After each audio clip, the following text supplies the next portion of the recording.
¿Están listos? Ok. Vamos a ponerle un título a la enseñanza.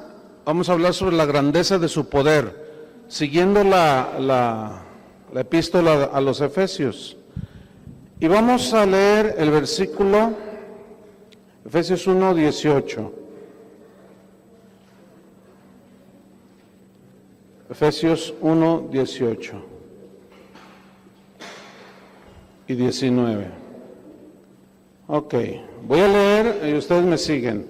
Quítale un poquito de medios, por favor, hacia la izquierda. Ahí está. Y súbele un poquito el volumen. O sea, quítale medios y súbele el volumen despacito. Ahí está.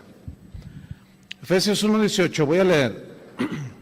Dice así: alumbrando los ojos de vuestro entendimiento, para que sepáis cuál es la esperanza a que Él os ha llamado, y cuáles las riquezas de la gloria de su herencia en los santos, y cuál la supereminente grandeza de su poder para con nosotros los que creemos, según la operación del poder de su fuerza. Recordemos que Pablo oraba en el versículo 17 del capítulo 1, recordemos que él oraba y decía, pedía para que el Dios de nuestro Señor Jesucristo, el Padre de gloria, os dé espíritu de sabiduría y de revelación en el conocimiento de Él. Entonces la sabiduría, la revelación, que ya hablamos la clase pasada, y el conocimiento, sabiduría, revelación y conocimiento son imprescindibles en la vida de un cristiano. ¿Sí? Pablo dice aquí que el efecto o las consecuencias buenas de estas tres cosas, sabiduría, revelación y conocimiento, el efecto de estas cosas están en el versículo 18. Que son los versículos que leímos, que vamos a estudiar. Entonces, sabiduría, revelación, conocimiento, estas cosas nos ayudan para que alumbrando los ojos de vuestro entendimiento, o sea, el conocimiento alumbra los ojos espirituales, la sabiduría y la revelación. Aquí la palabra alumbrando los ojos, alumbrando, viene de un término griego, fotizo, con Z, y significa aclarar, significa sacar a la luz, significa iluminar para poder ver y discernir las cosas espirituales. Porque fíjense cómo dice, alumbrando los ojos de vuestro entendimiento. Está hablando de los ojos espirituales, ¿no? Muchos cristianos no ven, no tienen discernimiento, porque muchas veces les falta conocimiento. Entonces, cuando hay ignorancia de las cosas de Dios, entonces no hay discernimiento, no hay luz. ¿Sí? Al no haber conocimiento y por lo tanto es muy difícil discernir las cosas. Entonces, al no haber conocimiento, pues no puede haber sabiduría, no puede haber revelación, ¿sí? Entonces este tipo de cristianos pues permanecen con enfermedades de la vista espiritual. Estoy hablando espiritualmente. Por ejemplo, la miopía. La miopía es una enfermedad de la vista natural, ¿no? ¿Qué es la miopía? Es la vista de corto alcance, ¿sí? Entonces, alguien que espiritualmente, digamos, está miope, es que tiene una vista muy corta. O sea, no alcanza a ver más allá.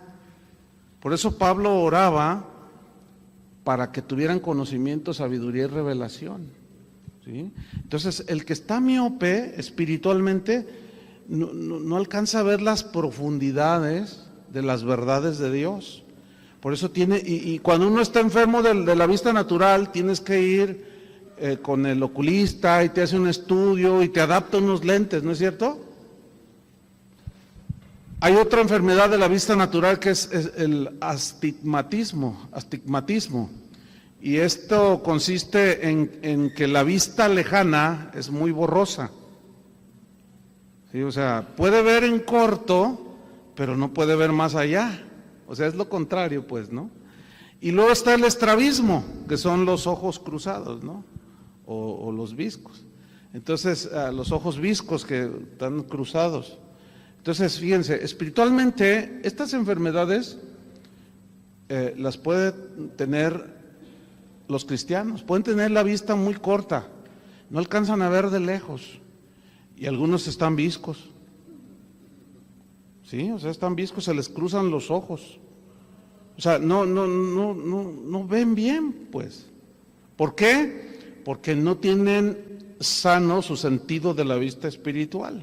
Entonces Pablo dice que necesitamos el conocimiento, la sabiduría, la revelación, porque esto alumbra los ojos de nuestro ¿qué? Entendimiento. Los ojos de nuestro entendimiento. Aquí la palabra entendimiento, dianoia, del griego dianoia, que significa pensar, significa meditar, reflexionar profundamente para entender las cosas, ¿sí? Qué importante es esto entonces. El Salmo 1, versículo 1 y 2, dice, bienaventurado el varón que no anduvo en consejo de malos, ni estuvo en camino de pecadores, ni en silla de escarnecedores se ha sentado, sino que en la ley de Jehová está su delicia y en su ley, ¿qué dice? Medita de día y de noche. O sea, al meditar, al leer, escudriñar, estás obteniendo conocimiento, ¿sí? Y de allí se deriva la sabiduría y la revelación. O sea, al estar escudriñando, bueno, te viene la revelación. Entonces tu entendimiento de las cosas espirituales se van acentuando, ¿sí? Fíjate que una de los problemas que yo he notado muy comunes en algunos cristianos que estuvieron por allí años, pues sí, iban a la iglesia, ¿no? Escuchaban predicaciones, pues sí, allí, ¿no? Pero en realidad distaba mucho de ser el evangelio, ¿sí? Distaba mucho de ser la palabra de Dios bien trazada. Entonces, en el momento en que empezaron a estudiar más, digamos, sistemáticamente o de una manera más responsable o con más hambre, como tú quieras llamarlo, entonces empezaron a dar cuenta de muchas cosas y empiezan a ver cosas que antes no veían. Y yo noto esto, que muchos cristianos dicen, pastor, me estoy muy bien, volviendo así como muy, no me gusta cómo me estoy volviendo. ¿Cómo te estás volviendo? Pues es que estoy oyendo al pastor o al predicador y me lo agarro que está diciendo cosas que están torcidas. Le digo, ¿eso es bueno? Lo que pasa es que como no están acostumbrados, oían y se comían todo. Pero en cuanto empiezan a tener el conocimiento, empiezan a aplicar las cosas y empiezan a ver los contextos y todo lo que ustedes están aprendiendo, entonces, pues, ¿qué sucede? Le sucede exactamente por lo que Pablo oraba por los efesios. Su entendimiento empieza a ser alumbrado, empiezan a tener conocimiento, empiezan a tener sabiduría. La sabiduría acuérdate, es la que te ayuda a aplicar el conocimiento. Entonces ya tu entendimiento, tu revelación es más allá que el término normal, ¿sí? Entonces Pablo, aquí hay una pregunta que yo hago, ¿por qué estaba Pablo interesado en que los cristianos tuvieran conocimiento? ¿Por qué estaba interesado en que tuvieran sabiduría y revelación? ¿Por qué estaba interesado en que los efesios pudieran ver claramente? ¿Por qué? Hay tres razones y Pablo nos las dice en el versículo 18, ahí está la primera razón de por qué estaba interesado. Versículo 18, dice, Todo esto, conocimiento, sabiduría y revelación, para que sepáis. Ahí está. El saber es conocimiento, ¿no? Para que sepáis cuál es la esperanza a que Él os ha llamado. Aquí la palabra esperanza viene de un término griego, elpis, más bien es elpis, significa esperar algo con anhelo y gozo. Esperar algo con anhelo y gozo. Significa estar expectante sobre algo que viene en el futuro, ¿sí? Por ejemplo, la segunda venida de Cristo, ¿sí? En 1 Tesalonicenses 5:8 dice así acerca de esta esperanza: pero nosotros que somos del día, dice, seamos sobrios, habiéndonos vestido con la coraza de fe y de amor, y con la esperanza de salvación como yelmo. Fíjate, la esperanza de salvación. ¿Qué significa la esperanza de salvación aquí? Pregunta: ¿cuándo eres salvo? ¿Cuando te arrepientes y naces de nuevo? ¿O es una esperanza que vas a ser salvo? A ver, ¿alguien me puede decir? Cuando te arrepientes. Entonces, ¿qué significa la esperanza de salvación como yelmo? La segunda venida de Cristo. Aquí significa la segunda venida de Cristo. Ahora, mucha gente vive, muchos cristianos, ya no ni hablar de los que no son creyentes, pues. Muchos cristianos viven como si Cristo nunca fuera a venir. ¿Qué onda con eso? ¿Por qué? Porque no tienen conocimiento, porque no tienen entendimiento, no tienen sabiduría, no tienen revelación. Y andan en una de rollos metidos en las iglesias, sistemas, métodos, rollos de actividades que no tienen que ver absolutamente nada con el evangelio. Hay gente que al empezar a tener este entendimiento, dicen: oiga, pastor, fíjese, bueno, yo tengo 10 años en mi iglesia, por ejemplo, me decía una persona, y bueno, toda la vida yo vi que hacen rifas y un montón de cosas para sacar fondos, pero no sé por qué ahora tengo la impresión como que eso no es de Dios, o es la voluntad de Dios, o se vale hacer rifas para sacar fondos para la iglesia. Ya discernió. Dios no necesita que le ayudes, ¿o no? O sea, hay que hacer rifas para construir. ¿De dónde sacaron eso? ¿Saben que una rifa es un fraude legalizado? Yo les voy a rifar mi reloj y les voy a hacer creer que todos se lo van a sacar, que tú te lo vas a sacar, que tú te lo vas a sacar, que tú. Entonces, compren un número. ¿Cuántos saben que solamente uno se lo saca? Pero todos creen que se lo van a sacar. Eso es engañar a la gente. Y la Biblia prohíbe engañar a la gente. Entonces, ¿cómo que una rifa? Por eso yo dije, son fraudes legalizados. El premio gordo, 20 millones. Y todo el mundo va y compra el numerito y todos creen que se lo van a sacar. Y si son 1 millón de números, tienen una oportunidad en 1 millón. Eso no es honesto. Eso no es honesto. Entonces, ¿cómo se entiende esto? Por ejemplo, yo estoy diciendo, todavía hay gente en todos lados que me dice: oiga, pastor, es malo que yo compre billetes de lotería. Mira, mejor eso que gastas, dalo a tu iglesia. No, pero es que el Espíritu me dijo que me va a sacar el premio gordo. ¿Vieran cuánta gente dice esas cosas? Pastor, Dios me dio una revelación. Estas son las revelaciones de ellos. ¿Qué te reveló? Pues que me voy a sacar el premio mayor y voy a dar mis diezmos y otro 10%. Entonces, si me saco 20 millones, van a ser 2 millones de diezmo y otro milloncito, hermano. Así es que ore por mí. ¿Qué viste? Mira, están miopes y algunos otros están viscos. Ahora, fíjate bien, a lo mejor nunca habías pensado esto que te estoy diciendo. A lo mejor sí, no sé.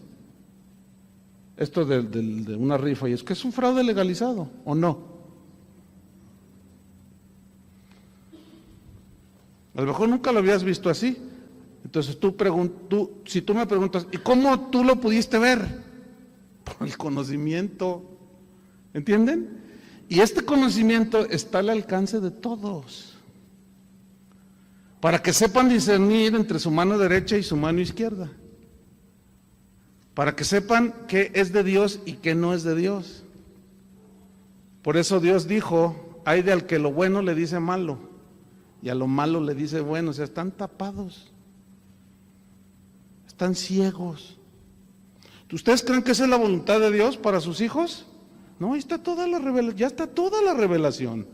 Pero en lugar de estudiar, ellos quieren tener revelaciones de que se van al tercer cielo, que se van al infierno, que vuelan y quién sabe cuánto rollo. Pero no, esas son experiencias extrasensoriales. O sea, son otras cosas que nada que ver. En Hechos 23:6, ahí habla de otra manera de una esperanza, que es en este caso la de la resurrección. Dice Hechos 23:6, entonces Pablo, notando que una parte era de saduceos y otra de fariseos, alzó la voz en el concilio: varones hermanos, yo soy fariseo, hijo de fariseo, lo dice, acerca de la esperanza y de la resurrección de los muertos se me juzga. Aquí él se está defendiendo, porque lo acusaban. Entonces fíjate cómo él habla de la esperanza y de la resurrección. O sea, notas cómo Pablo ora para que tengan conocimiento, sabiduría, revelación, para que sepáis cuál es la esperanza. ¿Y en qué consiste la esperanza en todo esto? Por eso cuando a los tesalonicenses les escribió, dijo, cuando alguno se muere, pues no se entristezcan como los que no tienen esperanza. Porque el Señor ciertamente vendrá, se escuchará la trompeta y los muertos en Cristo, ¿qué? Resucitarán primero. Así que no se entristezcan como lo hacen los que no conocen a Dios. Hoy recibí un correo, dice, pastor, así, me tiró toda una carta, ¿no? Y Paulina. Preguntándome, así en síntesis, ¿no? Es bueno, ¿cómo dice? Es bueno que está bien que los cristianos tengan miedo a la muerte. Y simplemente le contesté no. Pues ¿cómo va a ser bueno? O sea, ¿quién es el que le tiene miedo a la muerte? El que le falta conocimiento. Por lo tanto, su proceder no es con sabiduría. Entonces, al no tener conocimiento, no tiene revelación. Entonces siempre está, ay no, ay si muere mi esposo, ay si se muere mi esposo, ay si se mueren mis hijos, ay no, Dios mío. Bueno, entonces quédate toda la vida aquí. Pablo decía, para mí el vivir es Cristo y el morir, ganancia. ¿Morir qué? Ganancia. Usted sabe que cuando alguien se muere dicen, lamentamos la pérdida de... La pérdida, dice. Pablo no dijo eso, Pablo dijo que era una ganancia. Dice, para que ustedes no se entristezcan como los que no tienen esperanza. Entonces, eso nos da una seguridad, pero esta viene por el conocimiento. ¿Entienden? Ahora, el conocimiento no viene por orar, sino por estudiar, acuérdense, por escudriñar. Pero Pablo oraba para que sacudiera a los efesios, para que no estuvieran ahí de irresponsables y no estudiaran las escrituras. En Tito 1:1 y 2, aquí miren lo que habla acerca de la esperanza. Dice Pablo, Tito 1:1 y 2. Pablo, siervo de Dios y apóstol de Jesucristo, conforme a la fe de los escogidos de Dios, y el conocimiento de la verdad, que es según la piedad, o sea, la devoción. Tú tienes devoción a Dios, lo quieres conocer. ¿Cuál es la manera de conocerlo? Escudriñando su palabra. Jesús decía, ¿a vosotros les parece que las escrituras hablan del Mesías? Él dice, pues ellas hablan de mí. Escudriñad las escrituras para que vean que habla de mí. Entonces dice, conforme a la fe de los escogidos de Dios y el conocimiento de la verdad que es según la piedad. Versículo 2. En la esperanza de la vida eterna. Entonces, volviendo a Efesios así en su mente, para que sepáis cuál es la esperanza a la que Él os ha llamado. Es vida eterna, hermanos. La cual Dios, sigo en Tito 1:2, que no miente, prometió desde antes del principio de los siglos. Entonces, como garantía también de que esta esperanza sin duda llegará, de que el Señor va a venir, de que si cuando Él venga, si estamos muertos, resucitaremos para estar la vida eterna, o si estamos vivos, seremos transformados en un abrir y cerrar de ojos. Entonces, esa garantía de esta esperanza que sin duda llegará, como garantía, nos dejó el sello del Espíritu Santo en nosotros, como una garantía de propiedad. Y Cristo mismo también en nosotros. Colosenses 1:27. Colosenses 1:27 dice, a quienes Dios quiso dar a conocer, ahí está. Esa es la voluntad de Dios, Él quiere dar a conocer. ¿Qué?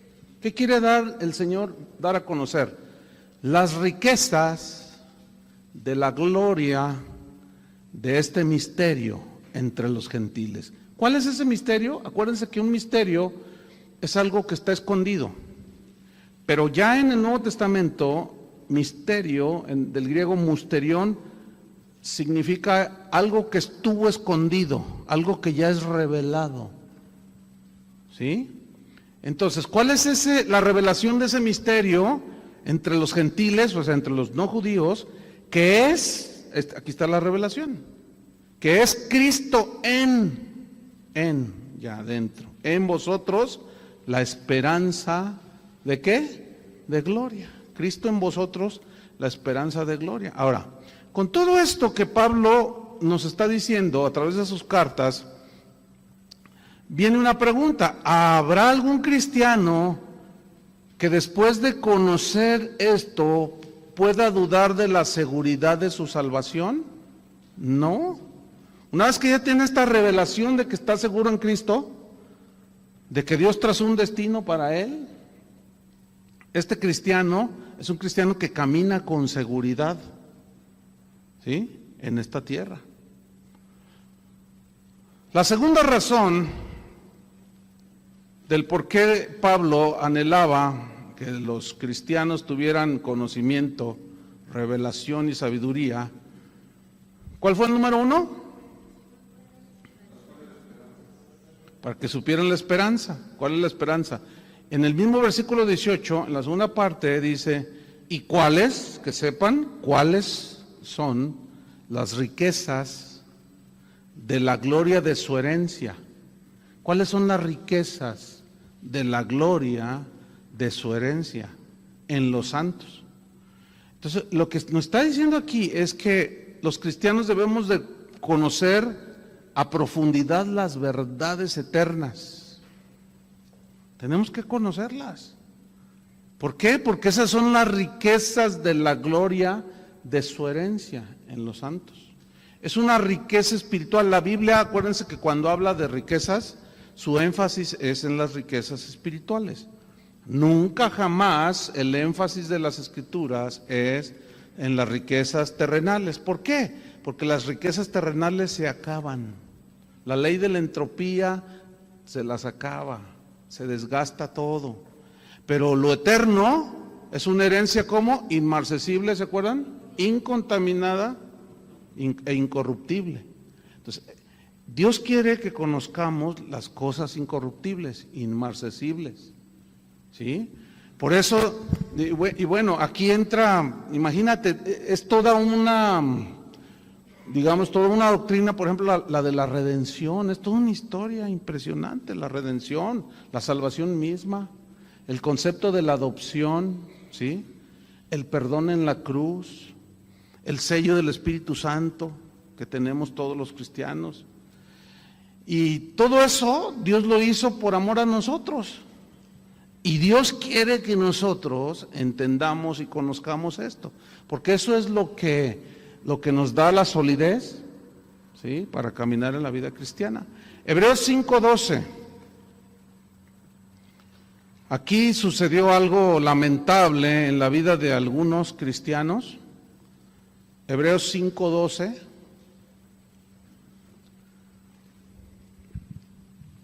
Dice así: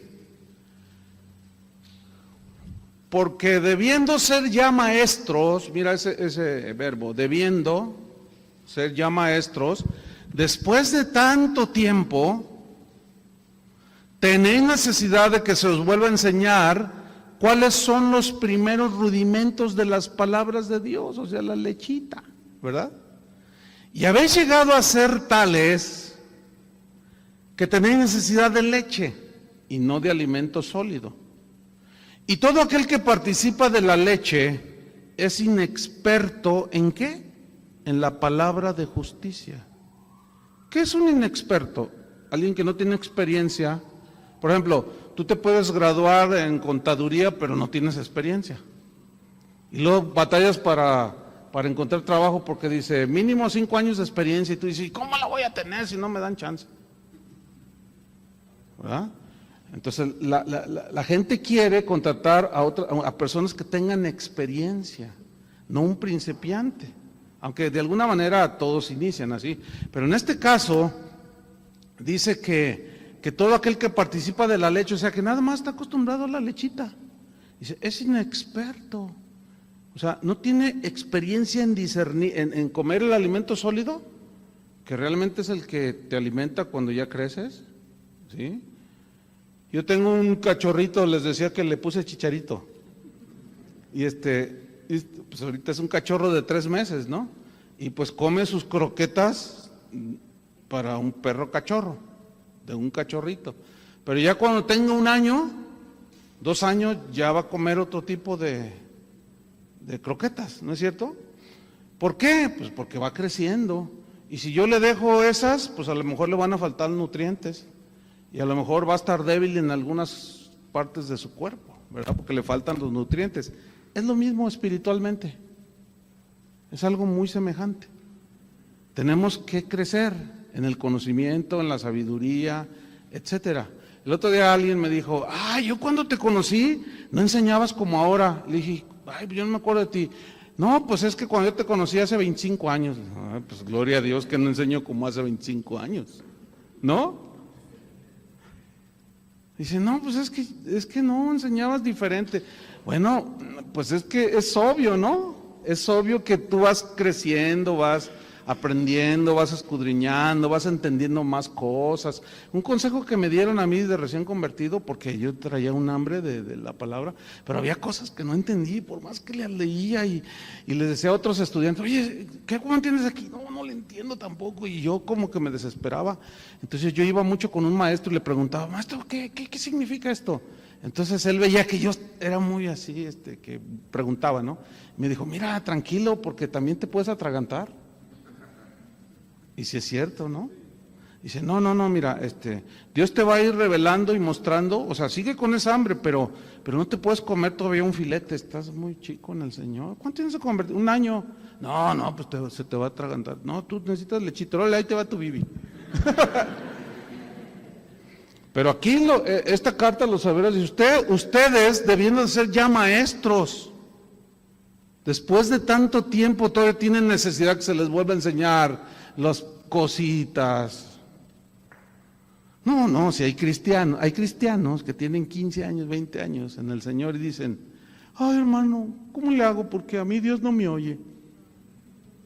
Ay, qué desesperación. Es como si tú tienes un hijo, ¿verdad? Que va creciendo, pues qué bonitos son los niños. A los 2 años, son hermosísimos porque hacen todo, ¿verdad? Y van creciendo, 5, 10 y luego ya jóvenes, ¿verdad? Imagínate, tienes un hijo y a los 30 años con el bigotote acá y los bíceps de este tamaño y todo, portándose como niño, haciendo berrinches de niño. Mamá, ¿me traes una gelatina? Y luego ya llega la mamá y, ¿dónde está mi gelatina? Ay, se me olvidó, ¿cómo es posible? Y haciendo sus berrinchotes. ¿Te imaginas? Bueno, ustedes saben que en lo natural hay gente de 30, 40 años que son inmaduros totalmente. tienen actitudes de niño, de adolescente, no alcanzaron a madurar. Algo pasó en sus vidas que les detuvo el crecimiento hacia la madurez. Espiritualmente es lo mismo. Una de las razones más comunes por las cuales los cristianos detienen su crecimiento es cuando se amargan contra alguien, es cuando no perdonan, es cuando dejan de obedecer a Dios. Se detiene. Acuérdense de Jonás, se detuvo ahí, se detuvo todo su crecimiento. ¿Por qué? Porque desobedeció.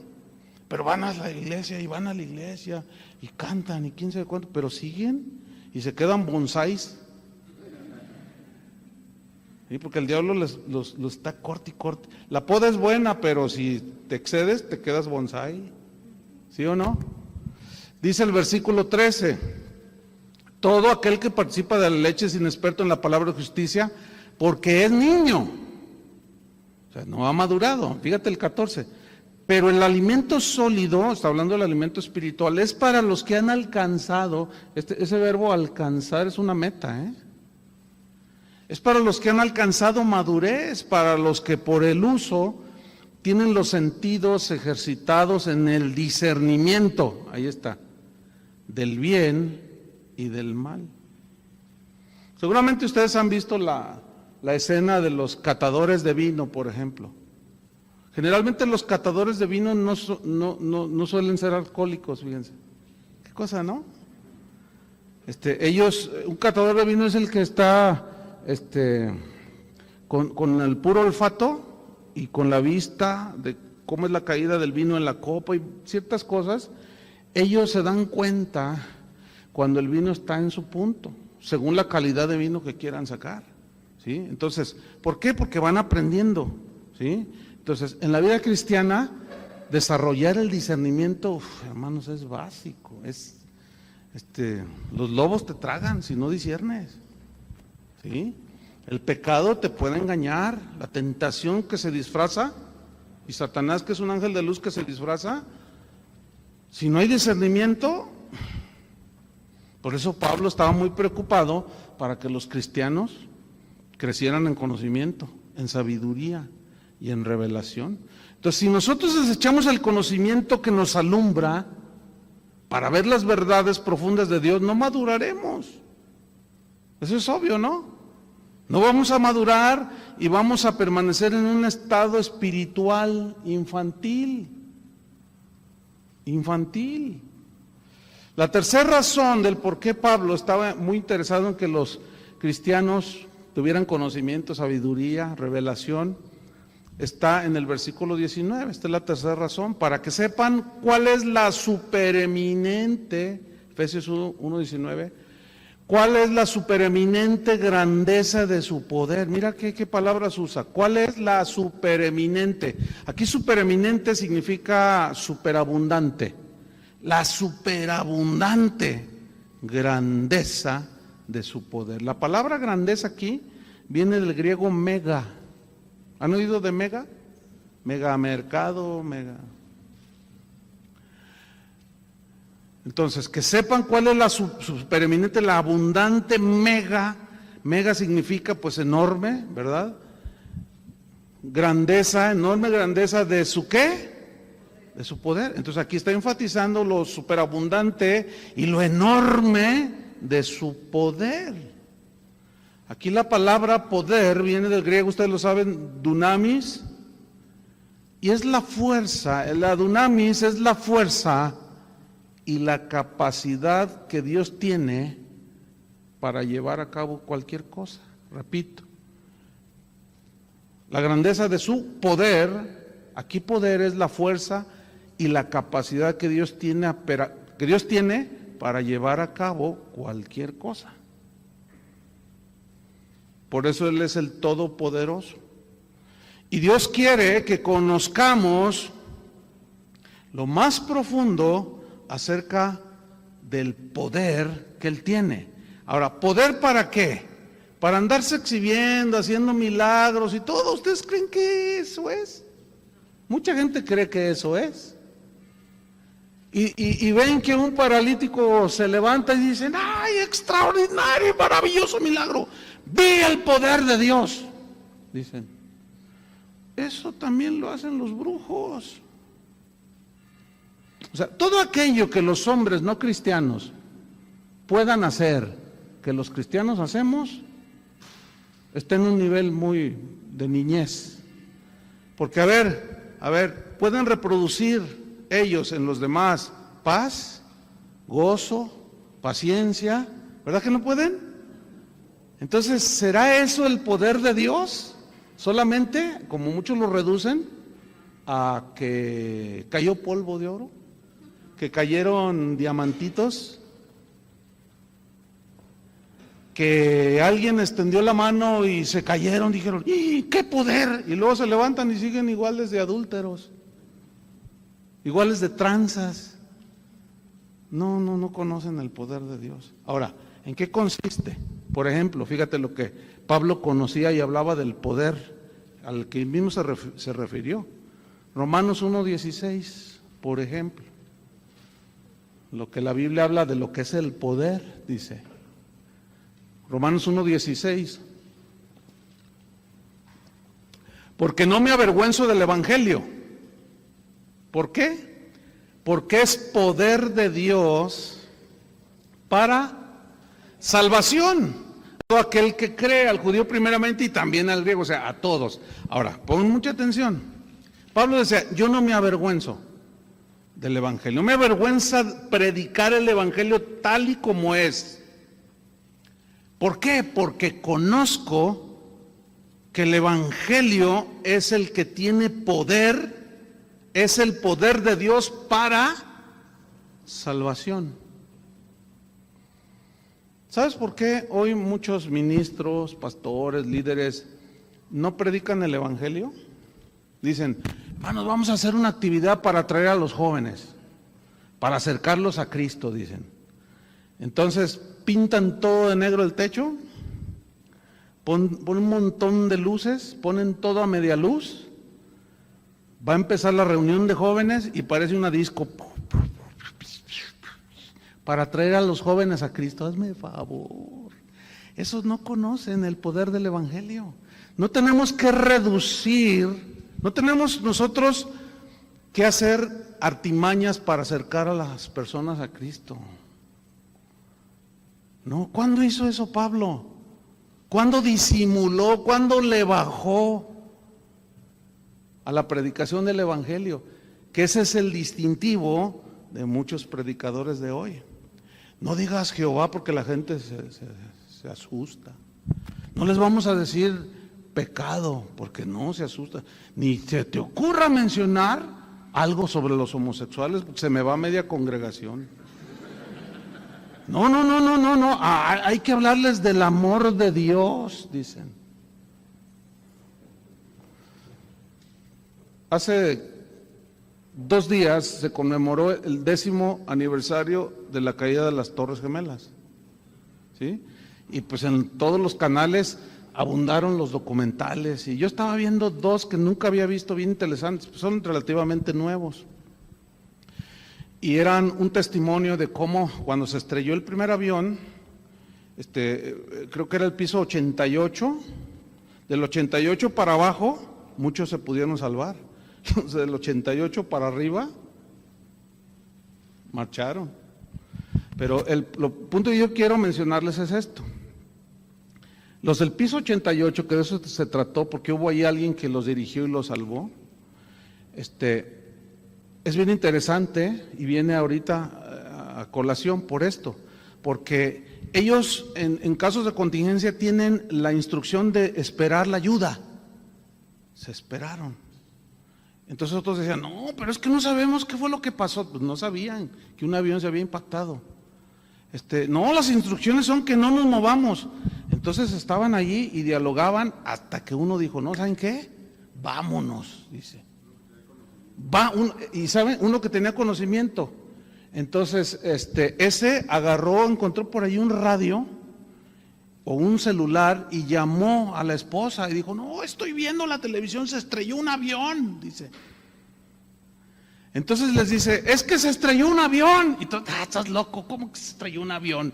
Pues si los aviones no vuelan bajo y menos aquí por el centro de Nueva York. ¿Cómo? Entonces empezaron a discutir con él.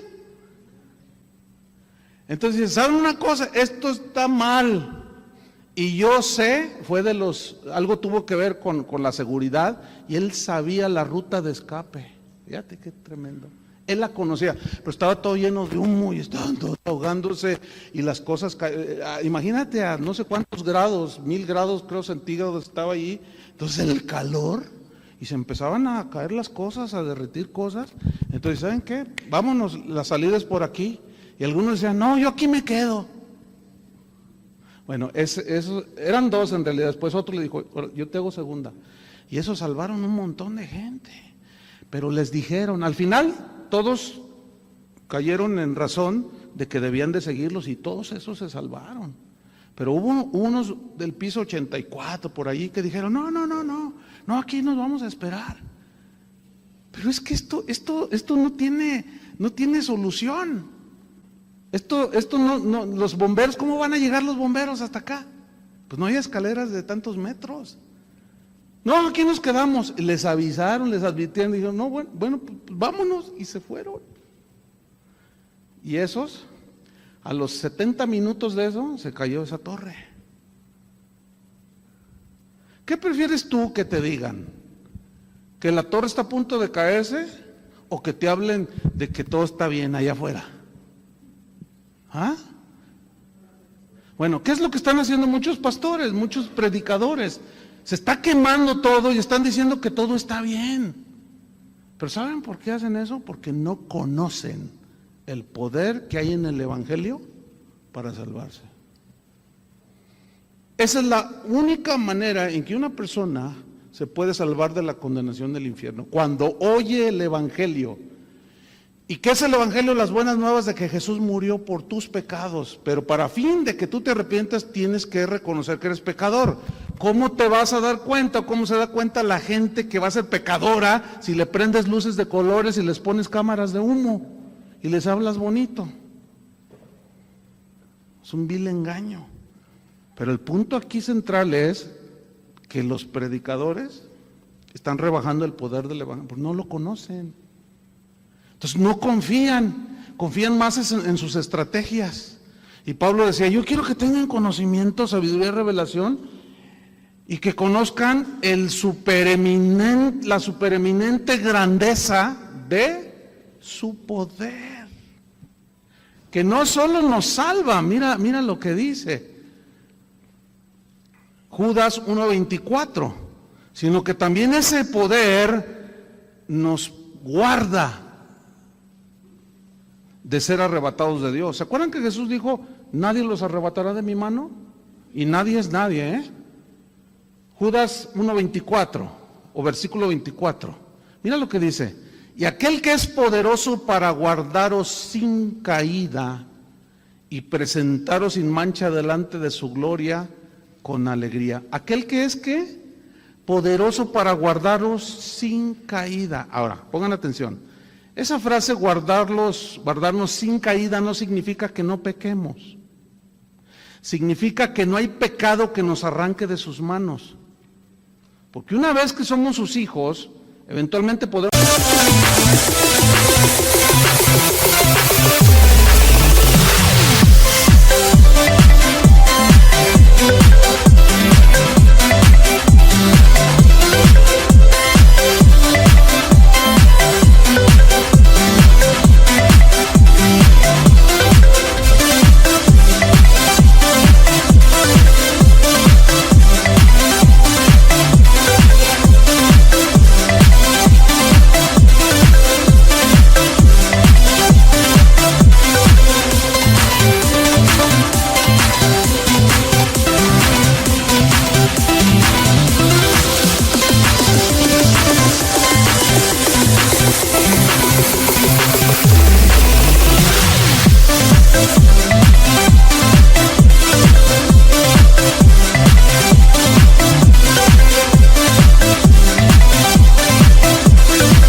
pecar, ¿sí o no? Pero si confesamos nuestros pecados, ¿qué? Él es fiel y justo para perdonarnos. O sea, ¿a eso se refirió Pablo cuando dijo, ¿quién me separará del amor de Cristo? Tribulación, nada nos podrá separar. ¿Se acuerdan de la caída de Pedro? ¿Lo desarraigó y lo abandonó Cristo? No, al contrario, cuando se levantó se afianzó más en el Señor. ¿Sí o no? Bueno, ¿se acuerdan de Judas? ¿Su caída lo separó de Cristo? No, porque nunca estuvo en Cristo. Nunca estuvo en Cristo. Entonces, Dios tiene ese poder para guardarnos. Una vez que somos sus hijos, ahí en Romanos 8 dice que a los que conoció, como del 20 al 32, a los que conoció, antes conoció, también los predestinó para que fuesen hechos conforme a la imagen de Jesucristo. Y luego dice, y a los que conoció, también los predestinó, y a los que predestinó, también llamó. Conoció aquí, y a los que conoció, ese verbo conocer, en el griego es proginosko, que significa conocer todo de antemano.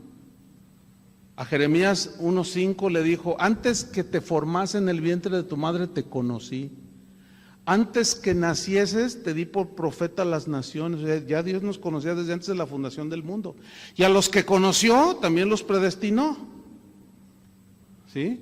Y a los que predestinó también los llamó. ¿Cómo es el llamado? ¿A través de qué? De la predicación del poder del evangelio. Y a los que llamó también ¿qué? Justificó. Y a los que justificó también glorificó. Fíjate, son 5 pasos, de los cuales ya son 4 que se han cumplido en tu vida. Falta uno. ¿Cuál es? La glorificación. ¿Tú crees que habrá algo o alguien capaz de hacer que no se cumpla el 5.º paso en tu vida? No hay nadie. Por eso Pablo dice, ¿quién condenará? Cristo. Dios es el que justifica, Dios es el que condena. Si ya nos libró de la condenación, porque ninguna condenación hay para los que están en Cristo. Entonces aquí Pablo está hablando pues de ese conocimiento profundo, y que lo conozcamos, ese poder. En Proverbios 24:16 dice, porque 7 veces cae el justo y vuelve a levantarse, mas los impíos caerán en el mal, o sea, quedarán tirados ahí en el mal. De hecho están tirados, ¿sí? Eso fue Proverbios 24:16.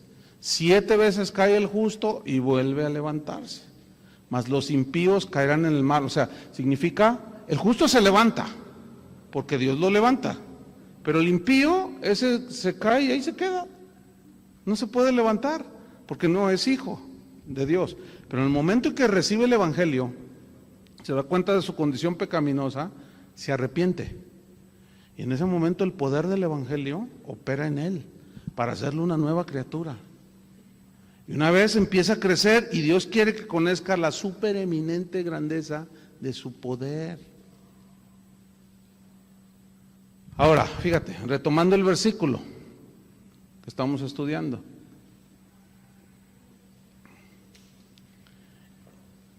En la tercera razón y última,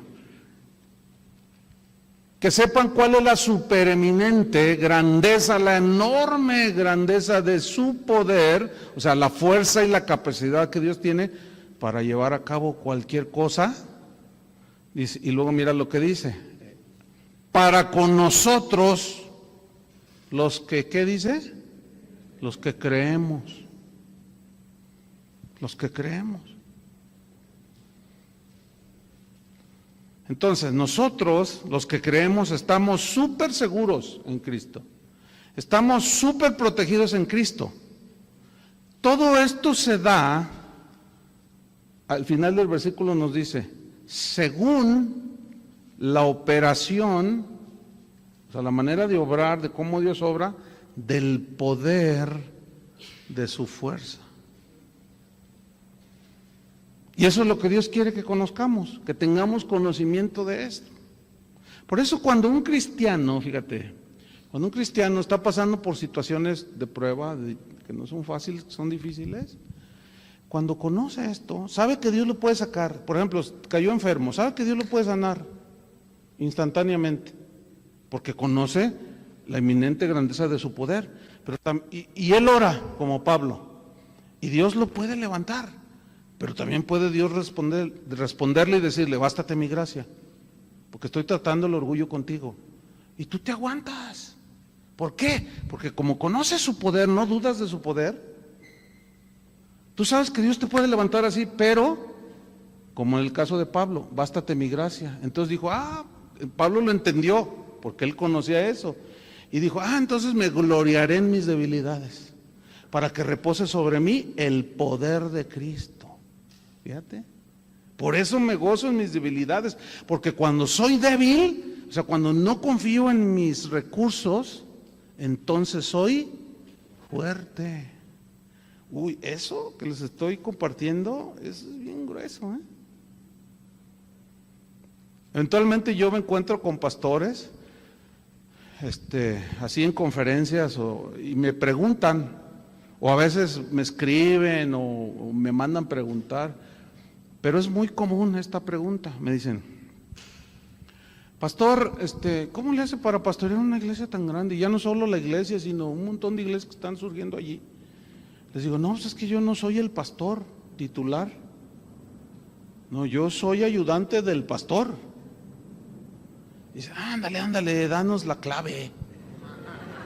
Me dicen, danos la clave. Pero yo ya sé por dónde va, ¿no? Dicen, a ver, es que ¿cómo le haces? Pues es que yo no hago nada. O sea, yo les estoy diciendo la verdad, pero como este es un rasgo, pues, de los...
Pastores en estos últimos tiempos que quieren puros métodos y fórmulas. Somos muy dados a querer lo mágico. Abracadabra, patas de cabra. Y por eso, y luego más en la cultura latina, la cultura latina, hermanos, es dada a lo mágico. ¿Sí o no? Cuélgate esto para que te cuide. Y luego fíjate, hay cristianos que me mandan esos correos de, mira, lee este correo. Si lo mandas a 10 personas, en 5 minutos vas a recibir una bendición bien bonita y bien poderosa. Y yo una vez le contesté a uno, deja de estar mandarme tus tonterías, le puse. No, a mí me funcionó. Fíjate nomás. Porque si no lo mandas, te va a venir una desgracia, dicen. ¿Y qué hace el ignorante? Lo manda. Lo manda. ¿Por qué lo manda? Porque desconoce. O sea, cree más el poder de la superstición de Satanás que lo que dice Dios que te guarda. No, pues sí, es bien común que lleguen, pastor, me hicieron una brujería, me hicieron un mal, ¿qué te echaron? No, pues es que allí en el trabajo me tienen envidia y seguido me encuentro ahí en el escritorio cosas feas. Y ya me dijeron, dice, que me están embrujando. ¿Y qué sientes? No, pues siento re feo, que me persiguen y que alguien me ve, yo volteo y no es nadie.